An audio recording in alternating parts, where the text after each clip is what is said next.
Ao final da primeira fase de um processo que tramita no rito tribunal do júri, o juiz constata que ao invés do homicídio, houve o delito de infanticídio. Nessa situação, deve o juiz proferir decisão de desclassificação? Não. Se você respondeu sim, você está errado. E eu vou te explicar o porquê nessa aula. Essa aula é sobre a decisão de desclassificação tomada lá no rito do tribunal do júri ao final da primeira fase. É importante fazer uma consideração inicial sobre essa decisão de desclassificação lá do rito tribunal do júri, que ela não é como aquela decisão comum de desclassificação, na qual muda-se a capitulação jurídica do crime praticado. Então, a decisão de desclassificação no rito do tribunal do júri, ela é totalmente diferente dessa desclassificação comum. Já vou adiantar um pouquinho da aula, por que ela é diferente? Por quê? Na desclassificação, essa decisão de desclassificação no rito do tribunal do júri, está atrelada à mudança de capitulação de um delito doloso contra a vida para outro que não é doloso contra a vida. Então, quando existe essa mudança de um delito, de uma capitulação, de um crime doloso contra a vida para outro que não é doloso contra a vida, aí pode-se falar em desclassificação. Agora, quando há mudança da capitulação, mas de um crime doloso contra a vida, contra outro que ainda é doloso contra a vida, não se pode falar nessa decisão de desclassificação prevista no artigo 419 do Código de Processo Penal. Mas vamos ao nosso material. Qual que é a definição? Então, de acordo com o artigo 419, quando o juiz se convencer em discordância com a acusação da inexistência de crime doloso contra a vida e não for competente para o seu julgamento, procederá à desclassificação e remeterá os autos ao juiz competente. 2. Não confunda a desclassificação do artigo 419 com a desclassificação comum. É o que eu estou dizendo para vocês aqui na aula. Não confundam. Quando eu dei o exemplo lá no início, era a mudança de um crime de homicídio para infanticídio. Ainda é crime doloso contra a vida? É. Então eu não posso falar na desclassificação do artigo 419. A desclassificação do artigo 419 do Código de Processo Penal, no que tange ao rito do tribunal do júri, essa decisão de desclassificação é quando o delito ele é desclassificado de um crime doloso contra a vida para outro que não é doloso contra a vida. Tá? É importante ressaltar isso. A desclassificação prevista no artigo 419 é realizada quando o delito é desclassificado para outro não doloso contra a vida, que não é de competência do tribunal do júri. Se o juiz chega à conclusão que ao invés do homicídio foi, faltou um aqui, cometido, o delito de lesão corporal, procederá à desclassificação do delito nos moldes do artigo 419. Ok. Contudo, se entender que o fato delituoso versa sobre crime de infanticídio e não de homicídio, nessa situação não será o caso de desclassificação, mas sim a de pronúncia, pois o referido delito não é de competência do júri. Portanto, não confunda a desclassificação utilizada quando o juiz dá ao fato capitulação legal diversa daquela constante da peça acusatória com a desclassificação a que se refere o artigo 419, sendo cabível esta última apenas quando o delito é desclassificado para outro que não seja de competência tribunal do júri. Não confundam então, tá? Não confundam. Desclassificação do artigo 419, essa decisão só vai ser tomada quando o delito é desclassificado de um crime doloso contra a vida para outro que não é doloso contra a vida. Se há desclassificação, se entende-se que ao invés do homicídio praticou infanticídio, continua sendo um crime doloso contra a vida e, portanto, não ocorrerá a decisão de desclassificação prevista no artigo 419 do Código de Processo Penal. O que vem a ser a desqualificação, perdão, tô lendo errado aqui. O que vem a ser a desqualificação? Existe a decisão de desclassificação e a decisão de desqualificação. O que é desqualificação? É quando o magistrado ele pronuncia o réu, mas afastando as qualificadoras. O réu ele foi denunciado por homicídio qualificado e, por ocasião da pronúncia, o magistrado, ao analisar o processo, vê que essas qualificadoras são infundadas no caso, não são cabíveis. Portanto, faz a pronúncia do réu, afastando as qualificadoras do delito. Aí, nessa situação, nós temos a desqualificação, não a desclassificação. Temos a desqualificação. Então, o juiz determina, então, faz a pronúncia do réu, mas por um homicídio ou crime simples, afastando as qualificadoras. Lembrando que para o magistrado afastar essas qualificadoras, elas devem se evidenciar, devem se mostrar totalmente incabíveis ao caso. Tá? Por quê? Se há qualquer prova mínima que levante uma dúvida sobre a sua pertinência ou não, lembrando que nessa primeira fase vige o princípio do indúbio pro società. Então a dúvida deve ser resolvida em favor da sociedade e esse indivíduo deve ser sim submetido ao tribunal do júri com as qualificadoras. Agora, quando o magistrado tem certeza, ele olha lá e vê que elas são totalmente descabidas, ele pode pronunciar afastando as qualificadoras. Nesse caso, teremos a decisão de desqualificação. A decisão de desqualificação ocorre quando o magistrado, ao pronunciar o réu, afasta do caso as qualificadoras. Deve-se lembrar que o afastamento das qualificadoras no momento da pronúncia só é possível quando elas forem, falta um E aqui, manifestamente cabíveis no caso. Caso contrário, o tribunal do júri será competente para deliberar sobre o afastamento ou não da qualificadora. Então essa é a decisão de desqualificação. Quem dá nova capitulação? Isso é importante. Já falei para vocês, decisão de desclassificação lá do rito do tribunal do júri é só quando é desclassificado para outro delito que não é de competência do tribunal do júri. Quem estiver assistindo aí nunca tomou, eu sou de Mato Grosso do Sul, então eu gosto de tomar o nosso rico tereré. Estou tomando tereré aqui, que basicamente é um chimarrão gelado. Não sei se alguém já conhece, alguém está assistindo essa aula aqui e nunca tomou, é muito bom. É um chimarrão gelado, ou enfim. O que é importante? Me perdi aqui. Tá. Quem dá nova capitulação para o delito? Teve a desclassificação, correto?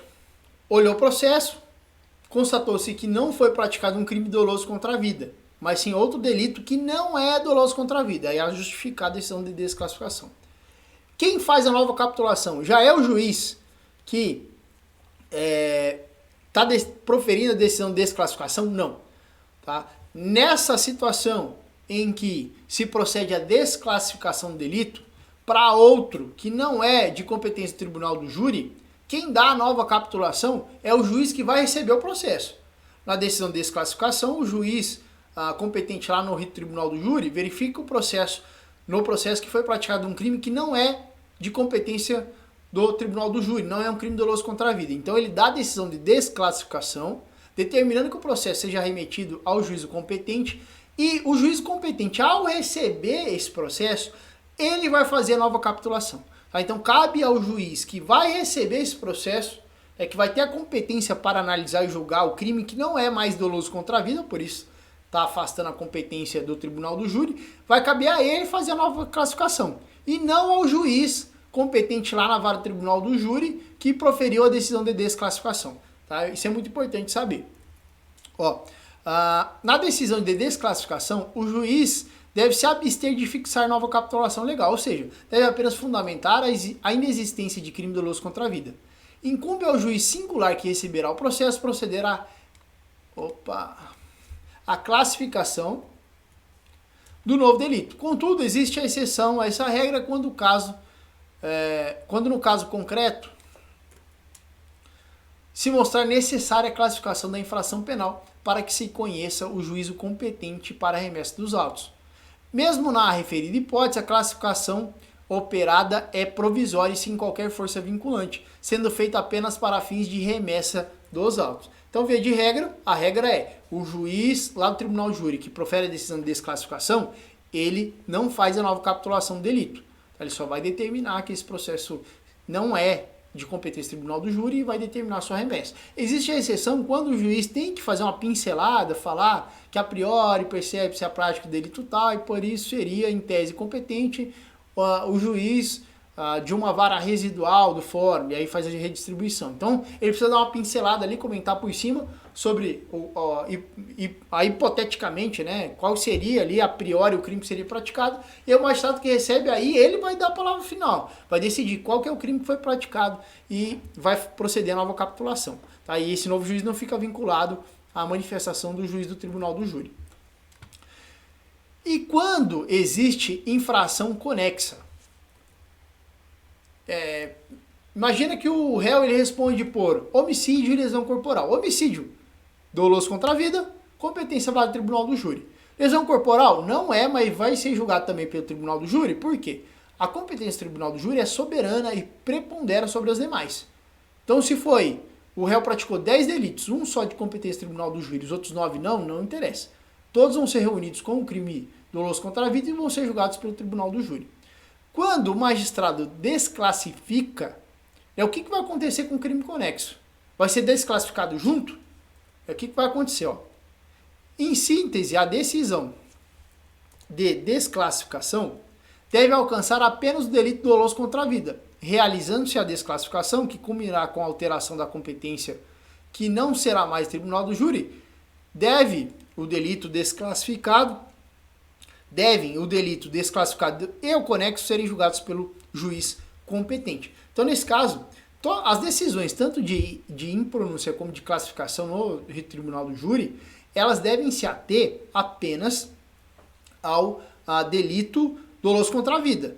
Tá? Se a decisão de desclassificação está dizendo o quê? Esse único crime doloso contra a vida, ou esses delitos dolosos contra a vida, que atraíram a competência desse outro que não é doloso contra a vida para ser julgado também na vara do tribunal do júri, esses crimes na verdade não são dolosos contra a vida.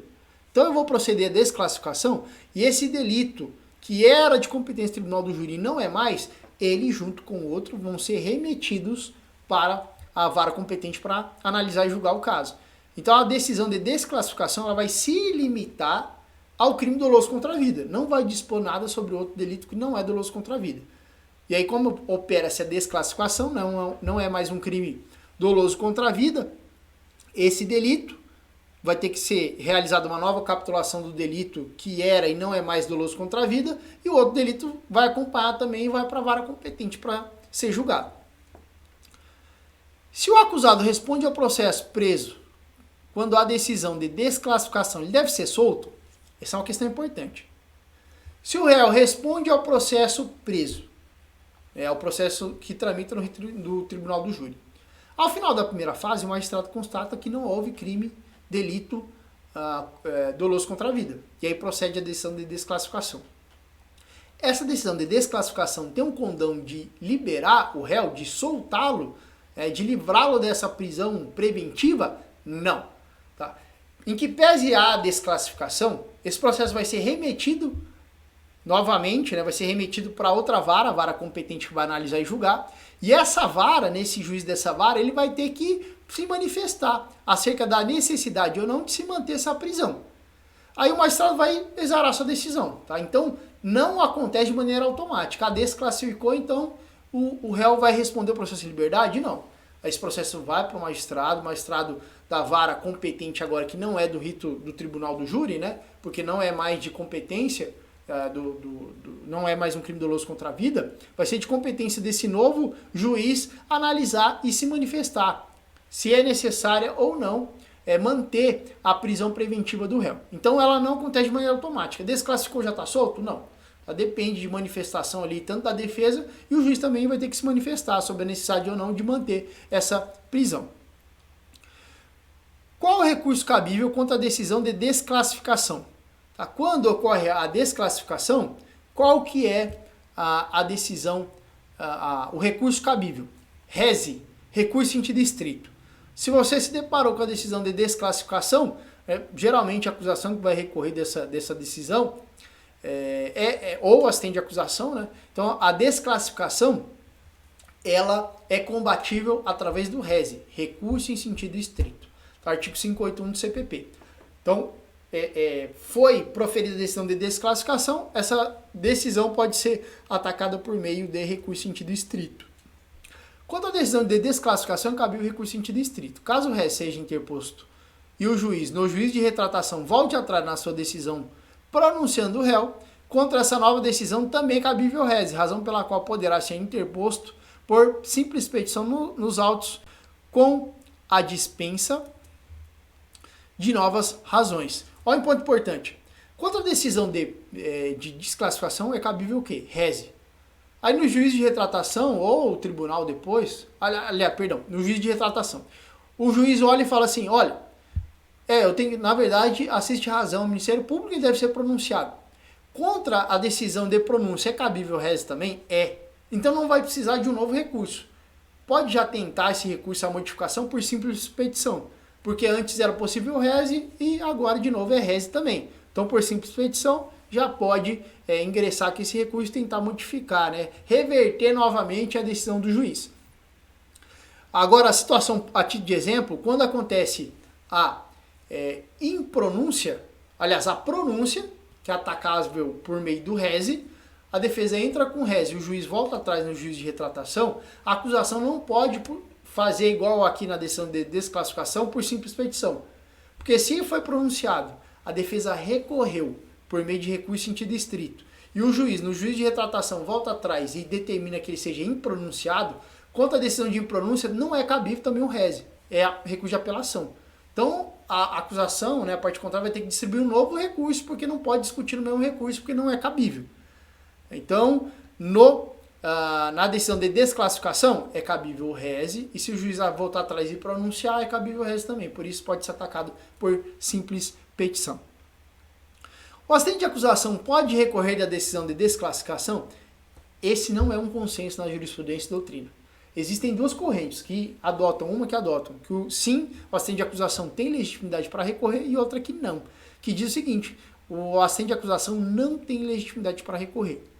Então não é um consenso, existe tanto corrente a favor como corrente contra. Eu vou fazer a leitura rapidinho. Ó. Existem duas correntes sobre a legitimidade do assistente de acusação. Poder recorrer da decisão de desclassificação. Uma corrente sustenta que o interesse do assistente é a obtenção de uma sentença condenatória com trânsito em julgado. Há uma para que possa proceder à execução nocível do valor mínimo nela fixada para a reparação dos danos causados pela infração, há duas para posterior liquidação para apuração do dano efetivamente sofrido. E assim, não teria legitimidade para recorrer, vez que, desclassificado o delito, o réu ainda pode ser condenado no novo processo. Além disso, o artigo 271 do CPP autoriza que o assistente recorra de maneira subsidiária apenas nas hipóteses do artigo 584, parágrafo 1º, e no artigo 598. Entretanto, existe corrente diversa que defende que a legitimidade do assistente para recorrer subsidiariamente da decisão de desclassificação, ele tem legitimidade uma vez que sua atuação não se limita à obtenção de uma sentença condenatória com trânsito em julgado para a satisfação de interesses patrimoniais. Na verdade, o assistente também tem interesse em uma condenação que seja justa e proporcional ao fato perpetrado. Então, essas duas correntes acerca da legitimidade do assistente de acusação recorrer com relação à decisão de desclassificação.